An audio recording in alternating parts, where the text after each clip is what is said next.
काफ़ी समा पहला इसे खबरों की प्रोग्राम के विच ही असीं ये खुलासा किया सीगा कि किवें चंडीगढ़ नूं सेल किया जा रहा, किवें चंडीगढ़ के सब तो कमाऊ अदारे नूं बिजली विभाग नूं बेचिया जा रहा, उहदा किवें निजीकरण किया जा रहा ते किन्ना असर किन्ना बोझ प्रशासन ते पैना, इहदे पिछे की कहानी है। वो कहानी सारी सामने लिआंदी सी। उस समय थल्ले कईयां दे कमेंट भी आउंदे सी लगातार कि नहीं जी ऐ किवें हो जूगा, तो किते खबर नहीं जी, किते कुछ नहीं। पर अज वो सारी खबर हकीकत बनी कि किवें करोड़ां दी जायदाद, अरबां दी जायदाद 1 रुपये विच एक प्राइवेट कंपनी के हवाले कर दी गई और कुल मिला के बिजली सप्लाई का सारा काम सारा कुछ 871 करोड़ की बोली ला के एक अदारे नूं दे दिता गया। सो ये लंबी कहानी है, पूरी कहानी मैं तुहाडे सामने रख दिना जी। असल च चंडीगढ़ च बिजली की सप्लाई नूं लैके लगातार प्रशासन की केंद्र सरकार की एक कोशिश सी कि इसनूं प्राइवेट हत्थां 'च दे दईए, तो उन्हां दी कोशिश ये भी सी कि असीं अपने चहेतिਆਂ नूं दे दईए। सो इस दौर दे विच अडानी भी, इस दौर दे विच टाटा भी शामिल सी। पंजाब दे वल्लों विरोध होया, इत्थों दे वासियों वल्लों कुछ विरोध होया, खास करके चंडीगढ़ के बिजली विभाग के जिहड़े कर्मचारी सी, जिहड़े मुलाजम सी, उन्होंने धरने प्रदर्शन किए, मामला कोर्ट तक गया। तो जदों दोबारा बिड लगी तो जिहड़े चहेते सी सरकार दे, वो थल्ले रह गए, वध बोली ला के कलकत्ता की एक कंपनी लै गई सारा मामला। पर कहानी नूं समझो की आ।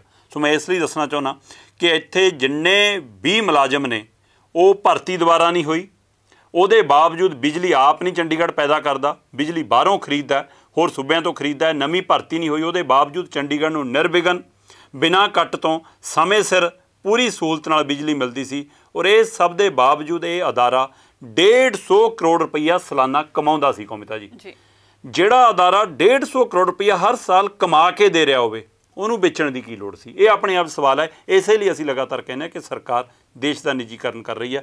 सो किवें चंडीगढ़ के करोड़ों की जायदाद नूं 1 रुपए च एक कंपनी के हवाले किया गया, मैं ये भी कहानी समझावांगा। पहलां बोली नूं समझो कि सप्लाई वाला काम किवें 871 करोड़ च दिता। लो जी, चंडीगढ़ के लोगों ने सोचा भी नहीं होना कि इंज होण जा रहा, उन्होंने पता भी नहीं होना, जिहड़े लोगों को कदे बिजली का कट नहीं लग्या, जिहड़े लोगों को कदे बिजली की कोई दिक्कत नहीं आई, उस दे बावजूद उन्हों का विभाग 150 करोड़ रुपया सालाना मुनाफे च जा रहा होवे ते उहनूं इस सब के बावजूद प्राइवेट निजीकरण कर दिता जाए। ये जी शहर दे विच हुण कलकत्ते की कंपनी काम करेगी। वो कलकत्ते की कंपनी ने बिड लाई सी, बोली लाई सी ਵੱਖ-ਵੱਖ कंपनियां दे नाल, ते उहदे विच प्राइवेट कंपनी नूं जिहड़ी सप्लाई मिल गई है। RPSG ग्रुप की इस कंपनी ने बिड दे विच सब तो ज़्यादा 871 करोड़ रुपए की बोली लाई ते बिड बुधवार शाम नूं खोली गई सी कल, ते जिहदे विच अडानी ग्रुप ते टाटा ग्रुप पिछे रह गए। वो 5वें ते 6वें, अडानी 5वें नंबर पर रह गया, टाटा ग्रुप 6वें नंबर पर रह गया। उन्होंने ये तो भी अद्धी बोली लाई सी, मतलब किन्नी घट दे विच मलाई खाना चाहुंदे सी अडानी साहब, वो सपना पूरा नहीं होया। उसदा कारण की है मैं वो भी दसांगा। सो जी वो 5वें 6वें नंबर पर रह गए, तो ये 871 करोड़ रुपये ला के कंपनी फायदे च रह गई, तो चंडीगढ़ की बिजली सप्लाई इन्होंने लै ली।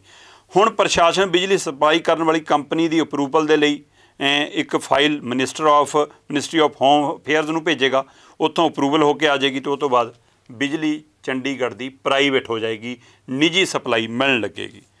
प्रशासन ने असल दे विच पिछले लंबे समय तो ही विरोध प्रदर्शन के बावजूद, मुलाजमां के प्रदर्शनों के बावजूद जिहड़े बिजली डिस्ट्रीब्यूशन नूं 100% प्राइवेट करन दे लई बकायदा बिड मंगी सी। पहलियां मंगियां गई बिडां दे विच सिर्फ 6 कंपनियां सन, जिन्हां दे विच अडानी ते टाटा ग्रुप बहुत उपर चल रहे सन। उन्होंने लगता सी कि असीं वो लै जाणीआं, 6 कंपनियां ने। पर फिर इसे विचाले मामला कोर्ट पहुँच गया।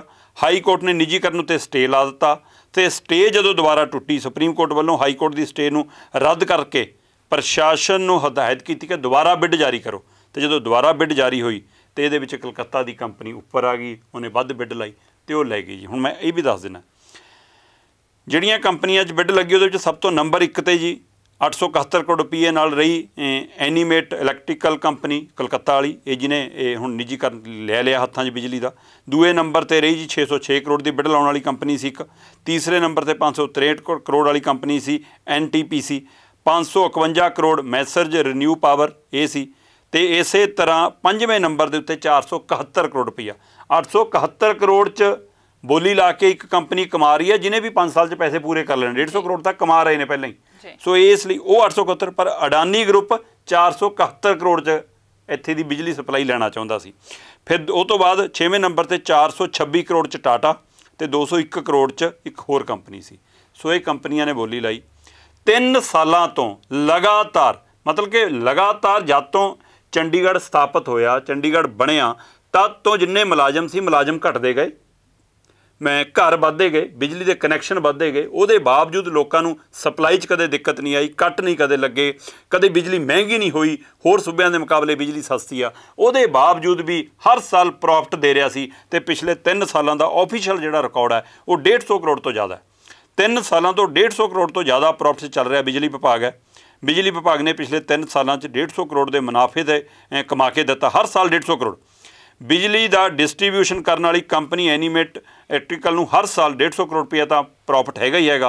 हुण अपनियां स्कीमां नाल वध कमा लैंदी आ, तां 4 तो 5 साल च उन्होंने अपना 871 करोड़ रुपया पूरा कर लेना, उस तो बाद सारी मलाई खानी है। तो इस तरह कंपनी 871 करोड़ रुपया 5 साढ़े 5 साल च कहते पूरा कर लेना, जे इन्ना ही कमाउंदे ने तो उस तो बाद सारा मुनाफा ही मुनाफा।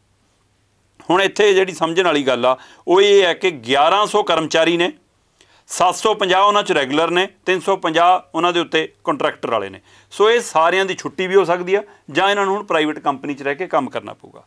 पर कहानी इत्थे तक ते नहीं कौमिता जी, ये हैगी है बिजली सप्लाई नूं लैके, बिजली दे सारे सिस्टम नूं लैके बोली लगी तो 871 करोड़ रुपए च प्रशासन ने बेचता।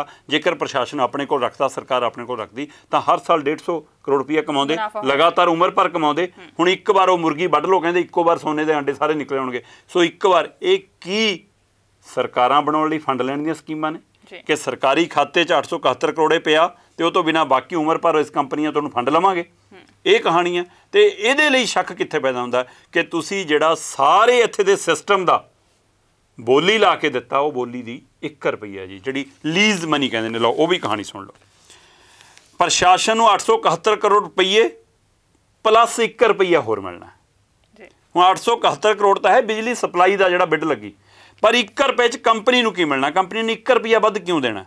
क्योंकि कंपनी नूं इहदे बदले 6000 करोड़ की जायदाद मिलनी है जी।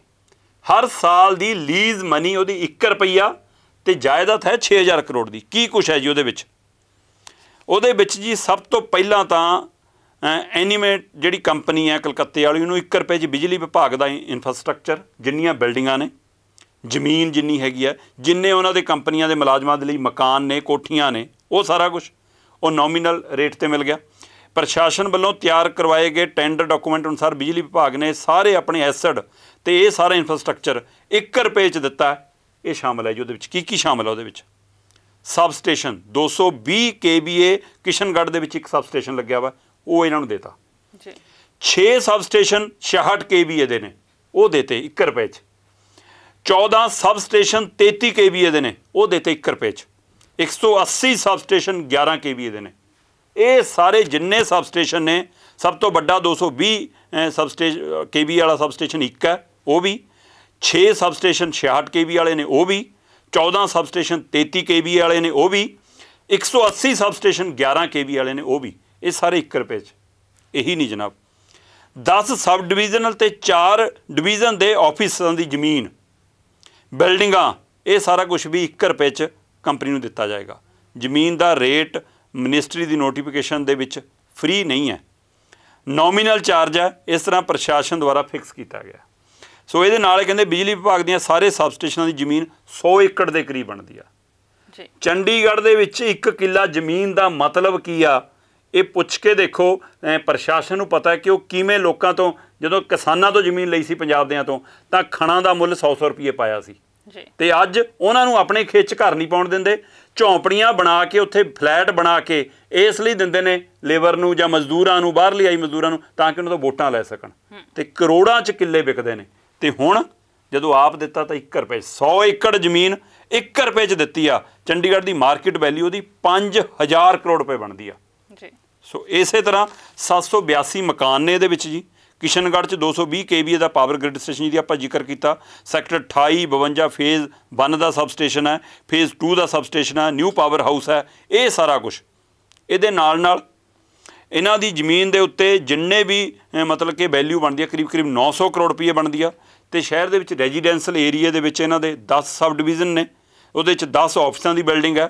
जमीन की वैल्यू 80 करोड़ के करीब बनती है। बिजली के 8 शिकायत सेंटर ने जिथे लोग शिकायत दर्ज कराउंदे सी, उन्हां दी बिल्डिंग की जमीन 20 करोड़ की बनती है। 4 ਡਿਵੀਜ਼ਨਲ ਆਫਿਸ ਸੈਕਟਰ 17 ਦਾ ਕਮਰਸ਼ੀਅਲ ਏਰੀਆ ਦੇ ਕੋਲ ਹੈ, ਸੈਕਟਰ 34 ਦੇ ਸਕੂਲ ਦੇ ਕੋਲ ਹੈ, ਸੈਕਟਰ 19 ਦੇ ਵਿੱਚ ਹੈ ਤੇ ਡੀਜ਼ਲ ਪਾਵਰ ਹਾਊਸ ਸੈਕਟਰ 26 ਦੇ ਵਿੱਚ ਹੈ। ਤੇ ਇਸੇ ਤਰ੍ਹਾਂ ਮਸ਼ੀਨਰੀ, ਬਿਲਡਿੰਗ, ਜ਼ਮੀਨ, ਉਹਦੇ ਅੰਦਰ ਲੱਗੇ ਹੋਏ ਸਾਰੀਆਂ ਮਸ਼ੀਨਰੀਆਂ, ਸਾਰੀਆਂ ਗੱਡੀਆਂ, ਸਾਰੇ ਆਫਿਸ, ਸਾਰਾ ਫਰਨੀਚਰ, ਇਹ ਕਰੋੜਾਂ ਦੀ ਜਾਇਦਾਦ 1 ਰੁਪਈਆ ਲੀਜ਼ ਮਨੀ ਤੇ ਇਸ ਕੰਪਨੀ ਨੂੰ ਦਿੱਤੀ ਗਈ ਆ ਤੇ ਬਿਜਲੀ ਸਪਲਾਈ ਦਾ ਧੰਦਾ 871 ਕਰੋੜ 'ਚ ਦਿੱਤਾ ਗਿਆ। ਸੋ ਇਹ ਉਹ ਕਹਾਣੀ ਸਾਰੀ ਇੱਥੋਂ ਸਮਝ ਆਉਂਦੀ ਹੈ ਕਿ ਕਿਵੇਂ ਖੇਡ ਰਚਿਆ ਜਾ ਰਿਹਾ। ਇਹ ਸਾਰੇ ਤੋਂ ਸਮਝ ਆਉਂਦਾ। ਹੁਣ ਕਰਮਚਾਰੀ ਵੀ ਨਾਰਾਜ਼ ਨੇ ਔਰ ਚੰਡੀਗੜ੍ਹ ਦੇ ਵਾਸੀ ਹੁਣ ਤਿਆਰ ਰਹਿਣ। ਉਹਨਾਂ ਦੀ ਜੇਬ ਵੀ ਕੱਟੀ ਜਾ ਸਕਦੀ ਆ, ਉਹਨਾਂ ਤੋਂ ਵੱਧ ਮੁਨਾਫੇ ਕਮਾਉਣ ਲਈ ਸਕੀਮਾਂ ਵੀ ਆ ਸਕਦੀਆਂ। ਹੁਣ ਭੁੱਲ ਜਾਓ ਕਿ ਤੁਹਾਡਾ ਬੰਦਾ ਇੱਥੇ ਕੋਈ, ਕਿਉਂਕਿ ਕੌਮਿਤਾ ਜੀ ਇਕੱਲੇ ਬਿਜਲੀ ਵਿਭਾਗ ਦਾ ਮਸਲਾ ਨਹੀਂ ਹੈ। ਚੰਡੀਗੜ੍ਹ ਦੇ ਵਿੱਚ ਸਥਿਤ ਪੰਜਾਬ ਯੂਨੀਵਰਸਿਟੀ ਤੋਂ ਵੀ ਪੰਜਾਬ ਦਾ ਹੱਕ ਖੋਹਣ ਦੀ ਤਿਆਰੀ ਚੱਲ ਰਹੀ ਹੈ। ਇਸੇ ਤਰ੍ਹਾਂ ਚੰਡੀਗੜ੍ਹ ਦੇ ਵਿੱਚ ਹੋਰ ਕਿੰਨੇ ਮਸਲੇ ਖੜੇ ਨੇ ਕਿ ਕਿਵੇਂ ਪੰਜਾਬ ਦਾ ਹੱਕ ਖੋਹ ਲਈਏ ਤੇ ਕਿਵੇਂ ਇਹਦਾ ਕੇਂਦਰੀਕਰਨ ਕਰ ਦਈਏ, ਉਹਦੇ ਵੱਲ ਪੁੱਟਿਆ। ਇਹ ਵੀ ਇੱਕ ਵੱਡਾ ਕਦਮ ਹੈ। ਔਰ ਚੰਡੀਗੜ੍ਹ 1 ਰੁਪਏ 'ਚ, ਚੰਡੀਗੜ੍ਹ ਦਾ ਬਿਜਲੀ ਵਿਭਾਗ 1 ਰੁਪਏ 'ਚ ਵੇਚ ਦਿੱਤਾ ਗਿਆ।